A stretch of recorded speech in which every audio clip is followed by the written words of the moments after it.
Welcome to Convergence, where faith, leadership, and culture merge. I'm Robby White, and I'm here with my friend Eric Betts, and together we are here to, in this season of the podcast, we're here to talk about prophetic leadership. Not a leadership that's driven by performance or personality, but as moral courage rooted in a deep kind of spiritual grounding. Where does moral courage come from, and where do you have the strength to lead in a world like ours? How do you lead with a moral compass in a time like ours? And so I want us to talk together about these kind of things. And really, what we're going to frame our conversation around has to do with humility, courage, and resilience. And we're going to draw from people and their lives and teachings as varied as from Howard Thurman. We're going to talk about a little bit maybe about Jim Collins' idea of leadership and how that can tie in. Yes. Jesse Jackson's life and legacy. I want to talk a little bit about that on this day. But Eric, here we are, and the world has changed. Imagine that. The world that we live in has changed since we last talked in this chapel here at Athens State. The world has shifted. And it's shifted in a way that has now, I think, brought all of us into a conflict and potentially a larger conflict than we really, that initially those in power thought it would be or become. What do you think about leadership, the world we live in, and how can prophetic leadership offer wisdom for an age like ours, for a time like ours? Yes, and that brings us to Howard Thurman's leadership. For those who don't know who Howard Thurman is, he's one of those who have been identified as one of the American prophets. In the text, American Prophets, written by historian Albert J. Robby. There's several prophets. We've mentioned those in our podcast, and Howard Thurman is one of those. And Howard Thurman was the teacher and mentor during Dr. King's academic journey that helped him to become formed into the prophetic leader that he became. And Howard Thurman wrote a seminal work, a masterpiece called Jesus and the Disinherited. Yes. And in that text, he speaks about the three hounds of hell that track the souls of the disinherited, particularly while they are in situations of oppression and colonization and occupation. And those three hounds of hell were fear, hatred, and hypocrisy. Mm-hmm. And even those who live lives where they are more advantaged than the disinherited can learn from the disinherited, can learn from Jesus, who not only served the disinherited, but was also a poor Galilean. And that hound of fear is what has brought us, or rather shall I say, has kept us in this position that we are in today. We think about America is now celebrating its 250th anniversary. Right. And allow me to say this, that out of 250 years of United States history, at the very minimum, 200 of those years, the United States has been at war with somebody. The United States, of which I'm a citizen, views itself as the good guy, as the good cop, as the good policeman on the world stage. The United States looks at the world and sees nothing but terrorists. Yet Dr. King, who was mentored by Howard Thurman, stated something that was really struck me when I read the statement by Dr. King, and that is that America is the largest purveyor of violence in the world. Yes. While simultaneously viewing itself as the good guy. And when we see casualties in war, such as the school children who died in the bombing, America simply says that that's just the price of being America. But those children are not somebody else's children. They're all of our children. That's right. That's where Jesse Jackson comes in. Yeah. You don't have to be an American to be somebody. Right. Everyone is created in the image of God. Yeah. And everybody is a somebody. And this is what drove and inspired Jesse Jackson, who was a disciple of Dr. King, who was a disciple of Howard Thurman, to not only engage in civil rights work, anti-poverty work, workers' rights, but also it is what drove him to his peacemaking efforts around the world. He was not simply a domestic figure, he was a global figure. Right. He, through this idea of viewing ourselves through the lens of others, allowed him to travel to places around the world where our own official diplomats were not able to solve various crises. He was able to bring about peace, to negotiate the release of hostages. The peace that he sought is the peace that, the expression peace through strength. Right. So yeah. if we can threaten being used a lot. Yes, this bully and gangsterism, peace through strength. That's how gangsters speak in the streets. Right. If I have the biggest gun, if I have so many body counts, then I'll be feared, and our gang will be feared. Right. And that will bring about peace.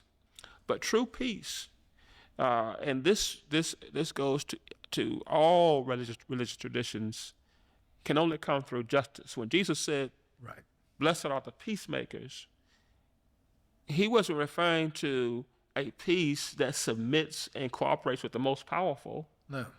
A peace that says, "Do as I say or else," but a peace that comes through viewing everybody as an equal, viewing everybody as a somebody, and also the idea that justice and righteousness, treating everyone with love, with compassion, with care, yes, as one of our own, is what brings about peace. That's right, Eric. You raised something even in later on in those Beatitudes, as you well know, Jesus makes mention. Yes. Blessed are you when you're persecuted. Yes. For what?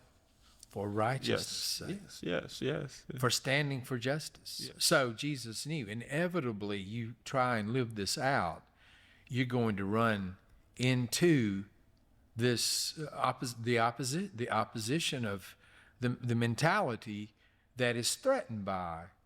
And of course, in his context, he's talking about an empire. Yes. And there are a couple of things you said that really resonate with me, and I want to explore a little more deeply with you. The idea you mentioned, I think Jesse Jackson on this, but the other leaders as well. The idea that one of the challenges of our time is to transcend our understanding of what it means to be a citizen beyond the national identity, that we have to understand that we are world citizens. humans, that Yes. that we are connected, all of us. And for tragedy to occur even on the other side of the globe, it impacts the psyche and soul of all of us. We're all impacted by this. And so I think on the one hand, prophetic leader is someone who helps us understand context, but helps us transcend the narrow identity that we so often give ourselves. And the other thing that you mentioned was about the three hounds of hell that Howard Thurman talked about. Fear and deception and hatred. Those are tools being used in our very time. And through the media, the public forums that we have with, from Facebook and Instagram and other venues that we have that are so readily available, but especially when you see people in power who intentionally wield these things as part of an agenda, as part of a strategy. I think we need to go back and embrace what Howard Thurman said. Fear, deception, and hatred are the hounds of hell. They will lead all of us into chaos and the abyss. Yes. They will lead us into the abyss. And Dr. King, according to Harry Belafonte, the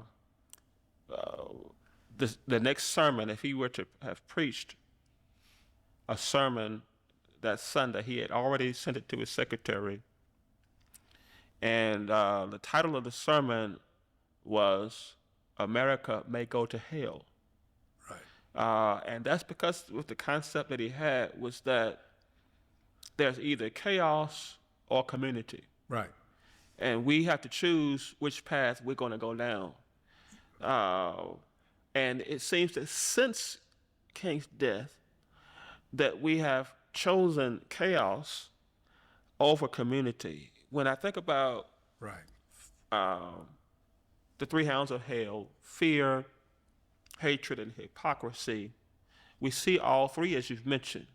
But just think about the hypocrisy dynamic. The United States of America can do, because of its great power, its military, what others cannot do. Right. It would seem to be an injustice if other people did it. When Saddam Hussein invaded Kuwait, we said you can't do that. You're just disrupting international order. Yes. But if the United States does it, it's right because it's the United States. Another aspect is that much of this, much of the ideas around America's foreign policy in the world, and the defense secretary mentioned some of this about language around Armageddon, right, flows out of a bad theology that is centered around fear. I only laugh because that's so true. Yeah, it's wrapped around fear, and it's a misreading of the text itself. Yes. And I don't know, sometimes it's unintentional, but it sure works well intentionally if you're in power and trying to evoke fear. Yes. It's so true, Eric. I agree with you completely. And, the idea is to have prophetic courage. It's, and I know in our notes, a line about, it's the courage, to tell the truth in love. Yes, right? yes. It's the courage to resist systems without losing your soul. Well, we could talk a long time about that. Yes. Sometimes when we resist and oppose out of a real compassion and a sense of justice, when you oppose a system, if you're not careful in the reaction itself, you yourself become caught in the web of hatred and fear and even deception. Yes, and that's the challenge. Dr. King talked about the concept of being maladjusted. Right. in our world, these three hounds of hell exist. Right. And engaging in this prophetic work, we diminish ourselves. As Dr. King said, you can't drive out hate with hatred. Yeah, right. Only love can do that. You can't drive out darkness with darkness. Only love, only light can do that. And when we diminish ourselves, we diminish our own humanity, because being human Right. is understanding how to love. Howard Thurman made this statement. He says there's something about hatred that we misunderstand. And I don't want us to think that hatred is just this emotion where we're saying, I just can't stand your guts. Hatred is anything that is not aligned with love. And love is what struggles. Love is the struggle for justice, equality, That's right. freedom, and the flourishing of all people. It is a moral commitment. So many people think, because I don't look at a person with disdain, I didn't use a racial slur, I was kind to somebody, I'm nice to these immigrants, I didn't say anything bad to them, that I don't have hatred. Right. But if you're not concerned about their flourishing, their well-being, if you don't view them as one of you, And their treatment. then that is the same as hatred. Yes. So hatred, according to Thurman, cannot be captured in a bottle, Right. where I can just hate those people over there and it has no impact. Exactly. So once that hatred is released, according to Thurman, once it's like a genie in a bottle, you're hating people over there, and what ends up happening is you end up hating yourself. That's right. You end up not loving the people around you. It invades and infects the very soul Yes. of a person. Yes. Can I say it this way about hatred? Yes. That hatred is not just hot. Hatred can be ice cold. It can be hot and cold. Yes. Yes. We focus on what's hot, Yes. but honestly, hatred can also be, Indifference to injustice. Yes. yes, and that happens in our time as well. Yes. The prophetic leader is someone who will lead in a way that it reveals and opens up these understandings of how to live, as you've mentioned already, how to flourish in a world like ours. And one of the real elements, one of the key ingredients of a leader is of this kind is humility. Learning how to live with humility. And I'll say it this way: lasting public courage is born in hidden places. I don't know if Thurman said it, but he certainly lived it. There was this deep sense of humility in his life that was wed and merged with courage that came from an inner strength from his life that, quite honestly, is easy to miss in our time. When people talk about leadership, often people, and even when people are in that role, sometimes they see that as an opportunity to grab power, to be loud, to lead with charisma alone. That there's no substance under it. There's no spirit, no soul about this. And that will inevitably lead us to the cliffs of despair. Yes. This idea of humility is what the United States has yet to grasp, because the idea is law and order domestically, Right.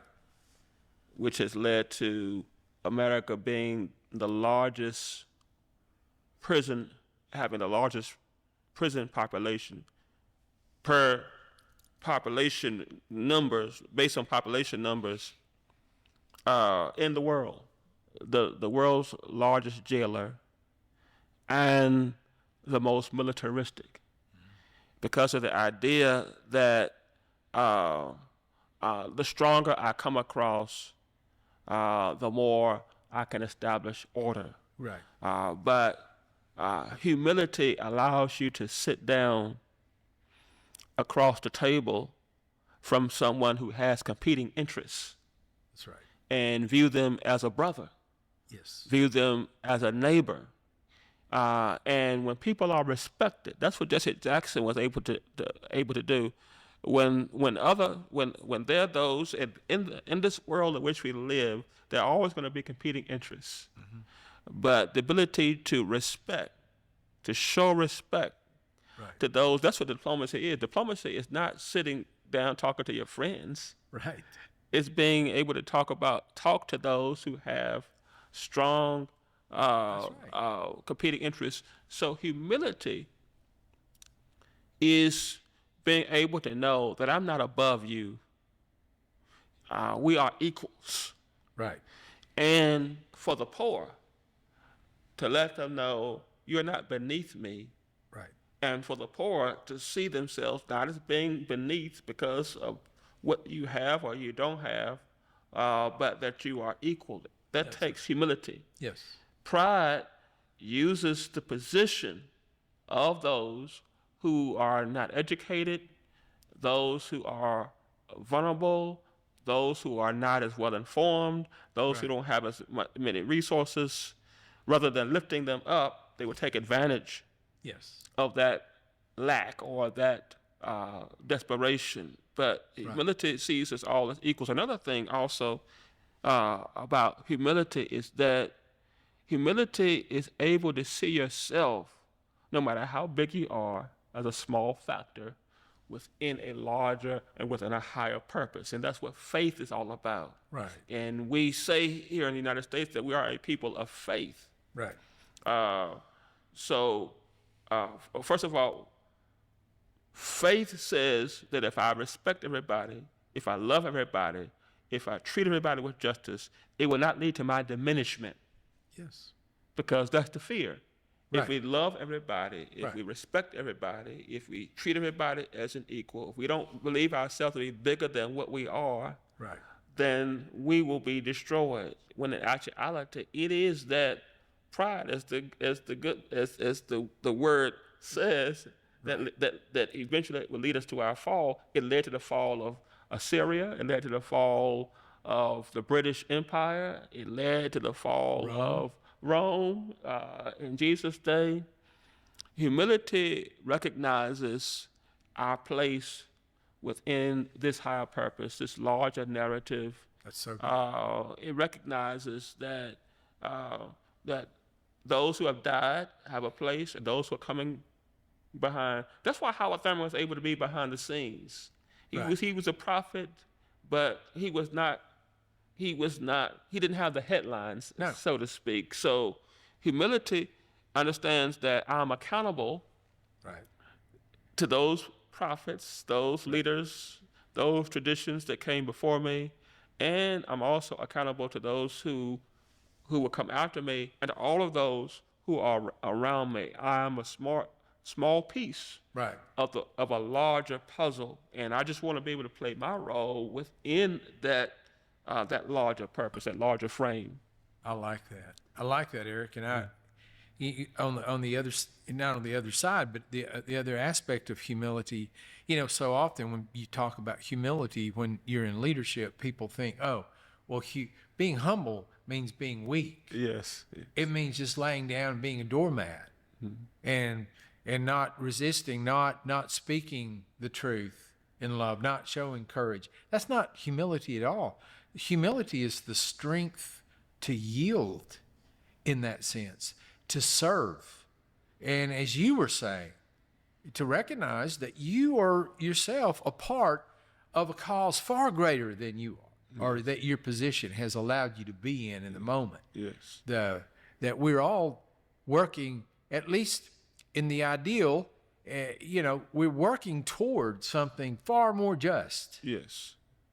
Far more compassionate. Yes. Than the system we live in today. Yes. Yes. And, the hope is that can we learn Can we be humble? Can we be teachable? Can we let this moment in history teach us how to be more human? Yes, yes. How to flourish, how to be citizens of not just this nation, but of the world itself. And for those who are people of faith, that's the real challenge as well, to recognize where your loyalty lies. And, so all of this kind of has reminded me of this. The other thing, when you talk about humility, it's interesting. I know you know this, Jim Collins in Good to Great, he talks about the level 5 leader. And when he set out to do this study with his team of researchers he thought, and he says this in interview after interview, he thought that part of great leadership, what they were going to find, was that charisma in the leader was going to determine or set the tone for moving from good to great. And what he discovered instead, as you know, is that great leaders are leaders who have a spirit of humility, who recognize that the cause is greater than their individual ego, that they are willing to give themselves to the cause and do it with resolve and courage, but at the same time show humility. Does that make sense? Yes, and this is something that I talked about. I keep bringing back my Sunday sermons. That's good. That we're in the season of Lent. Yes. Right now. So I talked about the temptation scene at the in the preparatory stage of Jesus of Nazareth's public ministry. Right. And the tempter tempted Jesus to bow down. Well, first, he said, make these stones into bread if you are the Son of God. Jesus didn't do it because he wanted us to know that your somebodyness is not based upon what you have or what you don't have. Right. Whether or not you can change your circumstances or whether or not you can change your circumstances. Then he said, jump off the cliff. Right. And if you do that, you will prove that God is your protector. Right. All of this was to get Jesus to align himself with ego rather than the humble mission that is that the Spirit had anointed him to do. Then the third one, he said, bow down. And this is what reminds me of what you're saying about Jim Collins. Bow down, show them all the kingdoms, bow down, and I will give you all of the kingdoms that you see in this vision that I'm giving to you. Right. Jesus said to the tempter, I will not bow down because I will worship the Lord and God only shall I serve. Right. So what is remarkable about this is that Jim Collins talked about that many people think success is the spectacular, a quick move into whatever your goals were. Jesus didn't bow down. First of all, Jesus did not bow down because in doing so, not only would he betray God, but he would betray his community. That's right. Because he says, him only shalt thou serve. And how did Jesus serve God? He served God by ministering to the poor, ministering to the oppressed, ministering to the captives, ministering to those who were in chains, ministering to the suffering. So the tempter offered Jesus a quick entrance into this kingship that Jesus wanted to establish, but Jesus chose the long road. Yeah.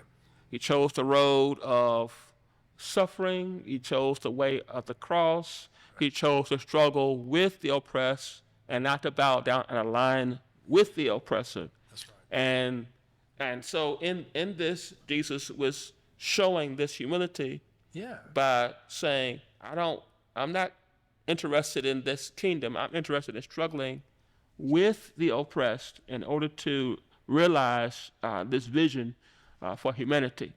That is so good. Yeah. You're right. That's in leadership. Leadership is so. That's the strategic resolve. Right. Yes. That Jesus showed. Yes. And he exhibited what?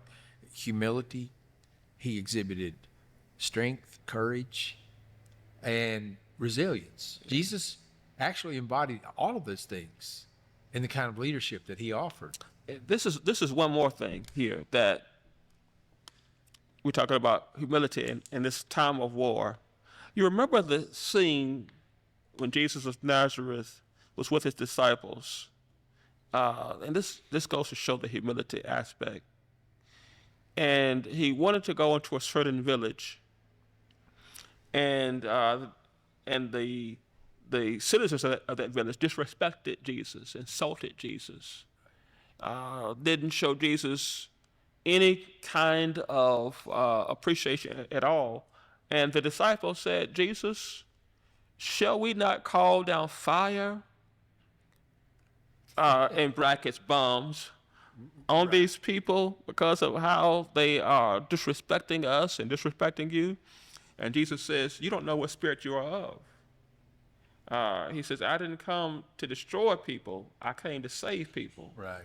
And so humility is also knowing that you have the power, but you don't exercise it, because in exercising it, you're going to bring harm instead of wholeness. So many people who are in leadership abuse their power because they can.